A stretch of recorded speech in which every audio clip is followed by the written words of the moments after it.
This is how much you're aware of. Your total sensory awareness consists of 16 bits per second, but all the physiological research suggests that 40 million come into your brain every second just through your 5 physical senses. 99.99% of it is edited out. When you get a good RV contact, there's a part of your mind that wants to edit it out because it says, I didn't do this, therefore it can't be real. And part of RV training is to learn to let the noisy mind go, and we have a place on the left-hand side of the right-hand side of the page to write down the noise because it has to go somewhere, but we don't necessarily believe it. And it's the process of learning to do RV is the process of letting go and learning to go with the flow of your own information and trusting in it rather than editing, which is what we've been trained and we're all very good at. The problem is the psychic etheric signal is very subtle and it gets edited out by that very strong editing process in your mind. The editing process in your mind, apparently, according to what I've read, consumes a huge amount of energy every day, which is why you feel tired at the end of the day. Your brain is spending so much energy deleting everything it doesn't think you need to see, including all of the UFOs that are around and etheric spirits and other life forms. Your mind says, that's not real, I don't need to see that, edit it out, and all you end up seeing are the solid shapes.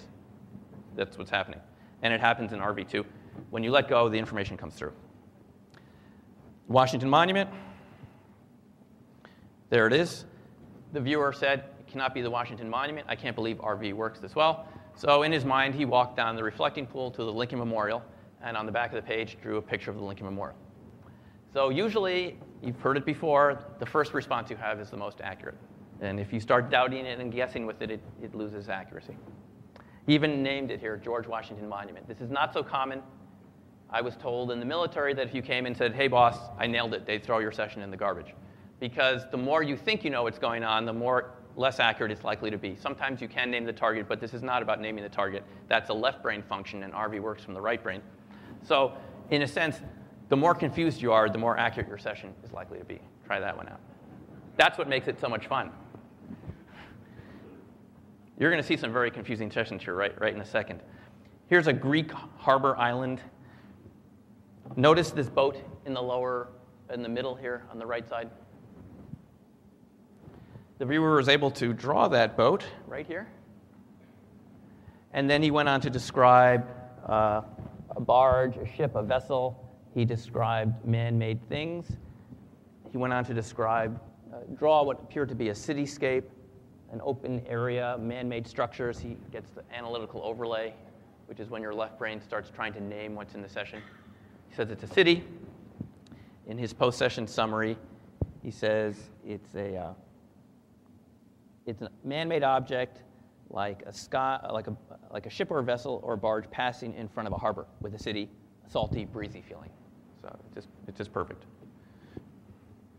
Here's a picture of I believe it's a British fighter plane, and the viewer does their ideogram, describes something that's smooth, dense, vibrating, man-made.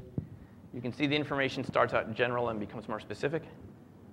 Then another ideogram, she describes a smooth airplane shape, and there it is. It's even in the correct direction. In her summary, she says it's against a blue background, and she got the idea of a person there too, which could be the pilot. Here's another one that Ron did. It's a picture of a cafe in Boulder near our offices, and there's a picture of people sitting out there and drinking coffee, and Ron was able to get the table with the setting table with the plates on top of it. And he went on to describe a kind of a festival-like scene with people enjoying food. Now, this was a double-blind session. This is when we take a target and nobody knows what it is. Perhaps we'll put it under a table and take out from 100, pick one, put it in a folder, and I haven't seen it, no one has seen it. This is a picture of a ship, and notice it's blue, black, predominantly blue, black, and white. The viewer began describing sea and sky and blue colors, surf. She went on to draw these 3 pictures of a prow of a ship at the bottom, and then a seascape and a sense of sea smell. And she turned to me and said, I'm just so confused. I'm getting all these images. And I said to her, well, then you must be getting accurate information. Because this viewer, whenever she thought she knew what was going on in the target, it was always wrong. But whenever she felt confused, I knew she would get good results. And in this case, it was 100% perfect. She went on to describe sea, sky, sea, storm, a capsizing boat, a wooden boat, black, blue, and white colors. So even the colors are 100% accurate. It's a double-blind target. So when you see this, I always feel amazed every time I see these because it's just so impressive. These are just average people that are doing this. Picture of fireworks, and what I liked about this session was that the viewer was able to, their ideograms were going up and down like that, up and down, just like the fireworks. And this viewer was able to describe all the colors, lots of energy, hot, burning, warm things, just like fireworks would be. A little girl and a kitten. The viewer was able to get a large thing and a small thing. She described a heavy female and something that was warm and alive.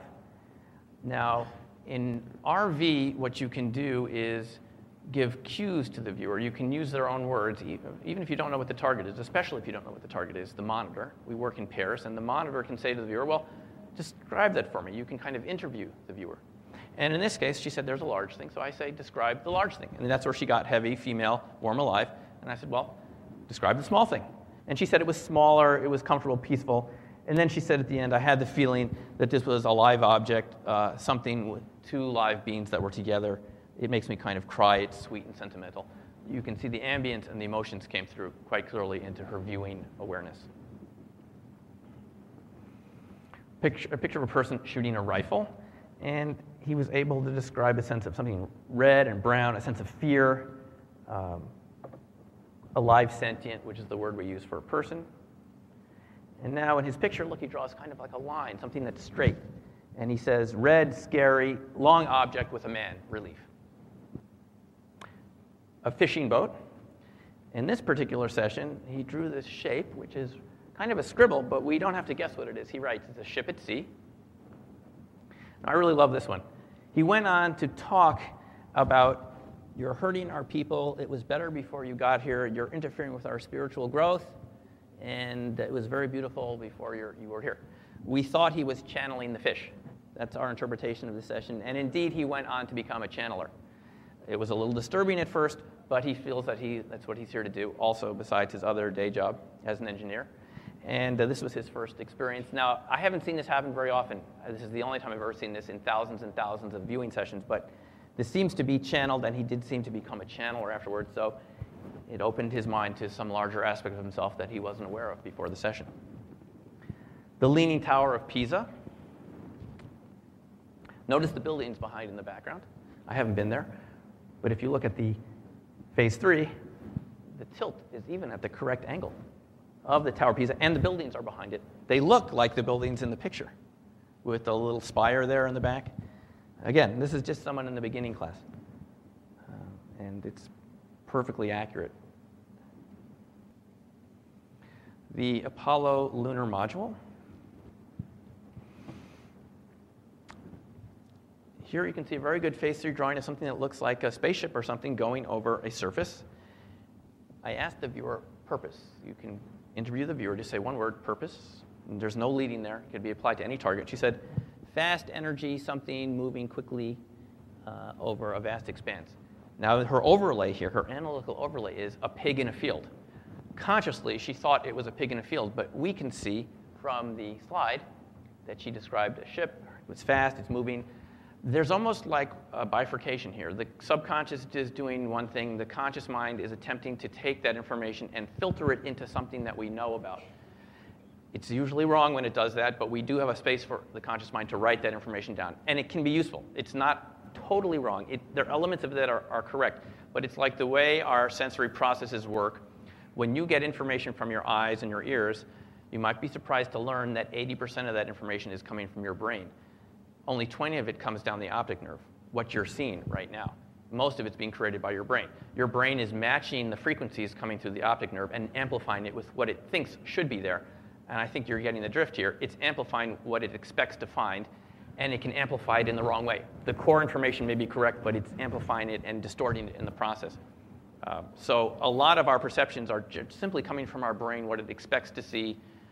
We're not really seeing what's there. We're seeing what we expect to see. Now, the thing about RV is it seems to bypass that filtering system during the session and allows you to have direct access to the target, which is why you can get often very honest, very direct information about something that you wouldn't have seen even if you looked at it superficially with your eyes.